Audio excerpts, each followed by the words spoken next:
Bienvenue dans ce nouvel épisode consacré à Maroilles. Cette ville est située au sud-est du département du Nord. Maroilles se trouve en Lavenois, précisément en Tirage du Nord, à la limite même du département de l'Aisne.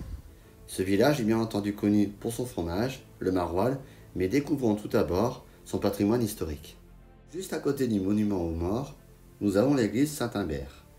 Datant de 1735, l'église tire son nom du premier abbé de l'abbaye de Maroilles, ancien monastère de moines bénédictins fondé vers 650. Les reliques de Saint-Imbert y sont conservées. La tour de l'église possède 4 clochetons, ce qui est rare dans le nord. Située non loin de là, la mairie est installée dans un ancien échevinage de 1704. Puis, juste en face, c'est l'ancienne porte d'entrée de l'abbaye de Maroilles.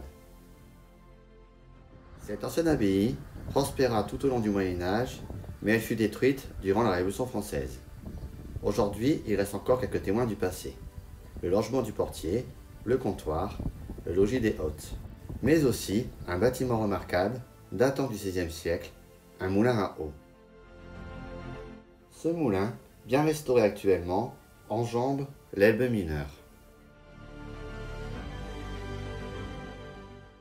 À l'époque, les paysans venaient y faire moudre leurs grains. L'abbaye prélevait la dîme, une récolte, qui fut déposée dans une grange réhabilitée aujourd'hui en maison du parc naturel régional. Enfin, cette rivière qui passe par Maroilles, l'Elbe mineure, longue de 50 km, est un affluent droit de la Sambre qui, elle, est affluente de la Meuse.